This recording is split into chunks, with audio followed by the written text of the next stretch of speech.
Press the Lord. सभी आत्मिक विश्वासियों को नमस्कार। हम आज पुनः एक नए विषय पर हम चिंतन मनन कर रहे हैं। मत्ती की सुसमाचार 22वें अध्याय 15 से लेकर 33 तक के पद को हम देखते हैं, जिसमें हमको ये देखने को मिलता है कि जीसस क्राइस्ट यरूशलेम में थे और धार्मिक अगुवों के साथ अपने तीखे बहस पर वो चल रहे थे। इस समय फरीसी और सदुकी के द्वारा यीशु को फंसाने के लिए बहुत सारे प्रश्न, कठिन प्रश्न और चालाक प्रश्न को वो लोग करते थे। तो इसमें हम देखते हैं यीशु को लोगों का या रोमी सरकार के खिलाफ खड़ा करना, ये फरीसी और शास्त्री का एक मुख्य उद्देश्य था।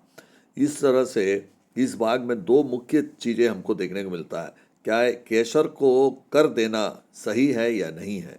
दूसरा, पुनरुत्थान का क्या क्या सत्य है। ये दो मुख्य बातें जो है इस पद में हमको देखने को मिलता है। पहला पद, हम पद 15 से लेके वचन से लेके 22 वचन में हम देखते हैं कैसर को कर देना का प्रश्न के बारे में यहाँ पे फरीसी के द्वारा यीशु मसीह से पूछते हैं। क्या ये कैसर को कर देना उचित है। यदि यीशु हाँ कहते हैं तो लोगों की नाराजगी लेते हैं, यदि नहीं कहते हैं तो रोमी सरकार उन्हें पकड़ती है। यीशु का उत्तर वहाँ पे इस प्रकार रहता है, जो कैसर का कैसर को दो और जो परमेश्वर का है वह परमेश्वर को दो। यह परमेश्वर लेकिन सर्वोपरि है, यह बात वहाँ सामने बताते हैं। नागरिक कर्तव्य निभाना भी यीशु मसीह को मालूम था, लेकिन उन्होंने ये भी कहा कि परमेश्वर सर्वोच्च है, उनका जो है दायित्व हमको ज़्यादा निभाना है। जीवन दो हिस्सों में नहीं बल्कि संतुलन में जीना है। हमें जो है दो भागों में बांट कर हमें नहीं जीना, लेकिन संतुलन में जीना है। हम रोमर की लेखे पुस्तक में 13वें अध्याय पहले पद में क्या लिखते हैं कि सरकार के अधीन रहो। आपको हमको पद बहुत ही सुपरिचित पद है, हमें देखने को मिलता है कि हर एक व्यक्ति शासकीय अधिकारियों के अधीन रहे, क्योंकि कोई अधिकार ऐसा नहीं जो परमेश्वर की ओर से ना हो, और जो अधिकार है वह परमेश्वर के ठहराए हुए हैं, ऐसा हमें बताया गया है। और उसी के दूसरे पद में इसलिए लिखा है, इसलिए जो कोई अधिकार का विरोध करता है वह परमेश्वर की विधि का सामना करता है। अगर हम उस अधिकार का विरोध करें तो हमें परमेश्वर की विधि का सामना करना पड़ेगा और सामना करता है और सामना करने वाला दंड पाएगा, और हमें दंड भी मिलेगा। ये हमें वहाँ सिखाया जाता है। तो इसलिए हमें जो है सरकार के अधीन रहकर हमको काम करना है। इसी तरह प्रेरितों के काम 5वें अध्याय में भी हमें क्या कहता है, ये भी हम देखते हैं। 5वें अध्याय का 29वें पद में हमको ये लिखता है, तब पतरस और अन्य प्रेरितों ने उत्तर दिया मनुष्यों की आज्ञा से बढ़कर परमेश्वर की आज्ञा का पालन करना ही हमारा कर्तव्य है। ये मालूम होना चाहिए कि ये प्रेरितों की गिरफ्तारी के बाद की घटनाएं हैं। ये प्रेरितों ने उस समय ये उत्तर में जवाब दिया था कि हम मनुष्यों से बढ़कर हमें जो है परमेश्वर के कर्तव्य का निर्वाह करना है और उनकी आज्ञा को ज़्यादा मानना है। ये हमारे जीवन में भी इसी तरह से होना चाहिए कि हम सरकार के अधीन रहे और सरकार की बातों को माने, सरकार की आज्ञाओं को माने, सरकार की आदेशों को माने। मनुष्य की आज्ञा का मानने का कोई औचित्य नहीं है। जो मनुष्य की आज्ञा को संतुलित रूप से हमें मानना जरूरी है, लेकिन मनुष्य की आज्ञा से सर्वोपरि परमेश्वर का अधिकार और अधिकारियों को ठहराया गया है, परमेश्वर के द्वारा ठहराया, इसलिए अधिकारियों का आदेश को मानना हमें हमारा कर्तव्य। हम देखते हैं हमारे जीवन में कई लोग जो है सरकार के आदेश को पालन ही नहीं करते हैं। और इधर पे आपको प्रेरित पतरस बोलता है कि भाई मैं जो है हमें जो है मनुष्य की आज्ञा से ज़्यादा परमेश्वर की आज्ञा को मानना। ये दृढ़ता जो है पतरस जो दिखाया, वो दृढ़ता आज हमें भी दिखाना जरूरी है। दूसरी बात, पुनरुत्थान का प्रश्न वहाँ पे आता है। सदुकी लोग जो कि पुनरुत्थान को नहीं मानते हैं, वे एक जटिल प्रश्न पूछते हैं। एक स्त्री के 7 पति थे और पुनरुत्थान के समय वह किसकी पत्नी होगी। यीशु ने बहुत ही संतुलित तरह से उत्तर दिया बुद्धिमानी से, तुम शास्त्र और परमेश्वर की शक्ति को नहीं जानते। पुनरुत्थान में लोग विवाह नहीं करते, या पुनरुत्थान में लोग विवाह नहीं करते। परमेश्वर मरे हुए का नहीं है बल्कि जीवितों का परमेश्वर है। ये बता इसका अर्थात परमेश्वर की योजना हमारी सोच से अलग है। स्वर्ग का जीवन पृथ्वी से भिन्न है और परमेश्वर जीवितों का परमेश्वर है। है। अर्थात हमें इस संबंध में देखने को मिलता है, एक्सोडस मतलब निर्गमन की पुस्तक 3 अध्याय 6वें पद में हमको देखने को मिलता है, जब मूसा से परमेश्वर बात करता है तो क्या कहता है ये हम देख रहे हैं। उसने परमेश्वर कहता है, फिर उसने कहा, मैं तेरे पिता का परमेश्वर और अब्राहम का परमेश्वर, इसहाक का परमेश्वर और याकूब का परमेश्वर हूँ। तब मूसा ने जो परमेश्वर की और देखने से डरता था और अपने मुंह को ढाँप लिया। जब परमेश्वर उससे बात करता है तो वहाँ पे उनको ये बताता है कि जो परमेश्वर जो है कितनी शक्तिमान और इतना महिमामय स्थिति में है कि उन्हें देखने से ही वो डर जाते हैं और उनको अपने मुंह को ढाँप लेते हैं। तो यानी कि हमें जो है परमेश्वर जो है जो जीव शारीरिक रूप से नहीं, हम जो अपने आत्मा में हम परमेश्वर के पास जाने के बाद में हमें आत्मिक रूप से जीने का वहाँ पे हमको वरदान मिलता है। हम आत्मिक रूप से हम अपनी आत्मा के रूप में जीते हैं। 1 कोरिन्थियों 15 के 15वें अध्याय का 42 से लेकर 44 तक के पुनरुत्थान का शरीर के बारे में वहाँ पे बताता है। हम देखते हैं वहाँ क्या बोलता है कि 15वें अध्याय के मुर्दों का जी उठना भी ऐसा है, शरीर नाशवान दशा में बोया जाता है और अविनाशी रूप में भी जी उठता है, और अनादर के साथ बोया जाता है और तेज के साथ जी उठता है, निर्बलता के साथ बोया जाता है और सामर्थ्य के साथ जी उठता है। स्वाभाविक देह को बोई जाती है और आत्मिक देह जी उठती है। हमारे को ये मालूम होना चाहिए, हमारी शरीर नहीं उठती बल्कि आत्मिक देह उठती है, जबकि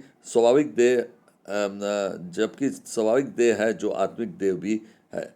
तो ये हमें यहाँ पे हमको ये देखने को मिलता है। आप देखेंगे कि जो हमारा जो शरीर है पुनरुत्थान के बाद मिलने वाली शरीर, जो महिमामय शरीर, हमको उसका वर्णन यहाँ पे होता है, जो नाशवान मिट्टी से जो अविनाशी स्वर्गीय में बदल जाता है। और यह बताता है कि हमारा वर्तमान निर्बल शरीर जो है दफना दिया जाता है, और लेकिन सामर्थ्यवान और महिमामय और आत्मिक देव के रूप में हम जी उठते हैं, जो कि रोग या मृत्यु के अधीन नहीं रहता है कभी भी।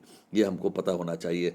हमारा नाशवान वर्सेस अविनाशी शरीर के बारे में हमको यहाँ पे बता रहा है। नाशवान यानी क्या है? मिट्टी में बोया जाना, दफनाया जाना।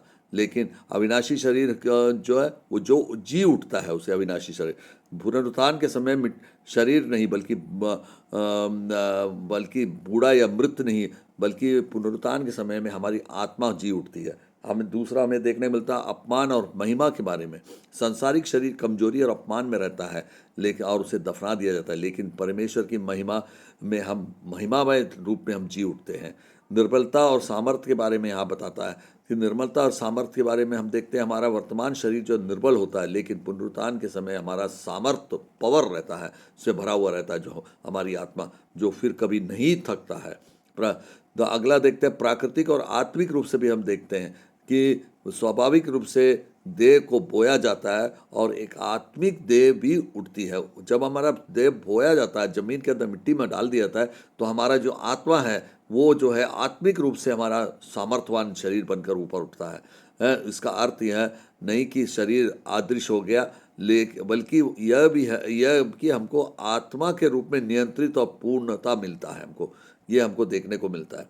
तो इसलिए हमें ये विश्वास करना है कि हमें महिमामय शरीर में हमको जीने को जो देते हैं, हमारे को जो अवसर, उसके हिसाब से हमको जो है आज जीने के लिए हमको परमेश्वर कहता है। तो हमें जो उत्तर उन्होंने बहुत सुनियोजित ढंग से उत्तर दिया।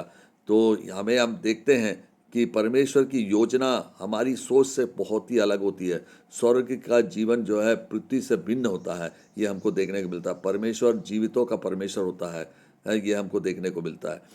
हमें अब इससे क्या सीखने को मिलता है, हम देखते हैं इसमें हमें यह सीखने को मिलता है कि बुद्धि और सत्य के का उत्तर देना हमें आना चाहिए। वही प्रभु यीशु हमें सिखाता है। परमेश्वर सर्वोपरि है, ये हमें सिखाता है। स्वर्गीय जीवन पृथ्वी से अलग है, ये हमें सिखाता है। परमेश्वर जीवितों का परमेश्वर है, यह भी हमें ज्ञान देता है। तो हम प्रैक्टिकल रूप से क्या देखते हैं संसार में, जो लोग कठिन सवालों में उलझ जाते हैं, लेकिन परमेश्वर का वचन सही मार्ग हमें उस उलझे हुए मार्ग में से हमको निकाल देता है। तो हम देखते हैं कि लेकिन परमेश्वर का जो हम इसमें देखते हैं, एक छात्र जो अपने जीवन में बहुत कठिन प्रश्न पूछा गया तो वो घबरा गया, लेकिन उसने शिक्षक की सिखाई हुई बातों को याद किया और सही उत्तर उन्होंने दे दिया। सही ज्ञान और विश्वास से हम कठिन से कठिन प्रश्न का उत्तर को डालकर हम जीत सकते हैं। हमें इसमें क्या देखने को मिलता है, इस विषय को हम पढ़ने पर बुद्धि, सत्य और अनंत जीवन के बारे में हमको देखने को मिलता है ये पद से। परमेश्वर को प्राथमिकता देना है हमें, ये मुख्य रूप से पहला। दूसरा, जीवन में संतुलन रखना है हमें, और परमेश्वर की शक्ति पर विश्वास करना है हमें, और अनंत जीवन के लिए तैयार रहना है हमें। ये हमको ये सिखाता है। हम इस महान उपवास के समय में हमें आज ये सोचने के लिए मजबूर करता है कि क्या हम परमेश्वर को सर्वोपरि रखते हैं। ये हमारे जीवन का प्रश्न है। क्या हम सांसारिक और आत्मिक जीवन में संतुलन बनाए रखते हैं, ये भी हमारे लिए दूसरा प्रश्न है। क्या हम अनंत जीवन के लिए तैयार हैं, ये हमारा तीसरा प्रश्न है। तो ये हमारे जीवन में ये प्रश्नों को हमको विवेचना करना है और हम अपने को सही निर्णय लेना है। हम यह प्रार्थना करते हैं इस तरफ से, हे प्रभु मुझे सही बुद्धि दे दे, हैं, क्योंकि ताकि मैं स्वर्गीय अनंत जीवन के लिए मैं अपने आप को तैयार कर सकूं। मुझे तुझे जो सर्वोपरि रखने की शक्ति प्रदान कर मैं प्रभु। मैं प्रभु परमेश्वर को सबसे बड़ा महिमामय और सबसे बड़े शक्तिशाली मानूं, इसके लिए मुझे सोचने और समझने की शक्ति मुझे प्रदान कर। तीसरा, मुझे अनंत जीवन के लिए तैयार कर प्रभु। मैं अनंत जीवन में जब आऊँगा तो मुझे महिमामय जीवन और पावरफुल जीवन और बगैर रोग का जीवन जीने के लिए मुझे इच्छा, जो मेरी इच्छा है उसको पूरा कर दे प्रभु। मुझे सच्चे मार्ग में चलने के लिए सहायता कर प्रभु। मुझे ये हम 4 प्रेयर हमारे जीवन में हमेशा कारगर होना चाहिए। हम यहाँ पे मत्ती के सुसमाचार 22वें अध्याय 15 से लेकर 33 में हम क्या देखते हैं, हम क्या सीखते हैं, ये देखते हैं। परमेश्वर को सर्वोच्च स्थान देना चाहिए, हमें मनुष्य को नहीं, परमेश्वर को देना है। कठिन प्रश्नों में भी सत्य के साथ खड़ा रहना चाहिए, जो परमेश्वर के द्वारा बताया गया। हमें ज्ञान के माध्यम से इस कठिन प्रश्न का उत्तर देने के लिए हमको खड़े रहकर जवाब देना है। तीसरा, हमें यह देता है परमेश्वर जीवितों का परमेश्वर है, ना कि वो मुर्दों का परमेश्वर है। तो इस तरह से हमारे जीवन में जो है ये तमाम प्रश्न जो है हमारे जीवन में कारगर बन सके, और हम ये इस उपवास काल में ये समझ सके कि हमें अनंत जीवन जीने के लिए हमें अभी से तैयारी कर अपने आप को हमारे जो सर्वेश्वर समर्पित करते हुए उनको हम समर्पित करके कठिन से कठिन प्रश्नों का उत्तर हमें ज्ञान लेकर हमें आगे वाले को देना है, और हमें हमारी महिमा में होना है। तो परमेश्वर की महिमा करिए वहाँ पे और उनके साथ जिए। ये हमारे परिवार के लिए, कलीसिया के लिए, और जो हमको सुनने वाले सभी भाई बहनों के लिए इसका उपयोग हो सके, यही आशा करते हुए मैं अपनी वाणी पर विराम देता हूँ। ये उपवास सबको फलप्रद रहे। आमीन।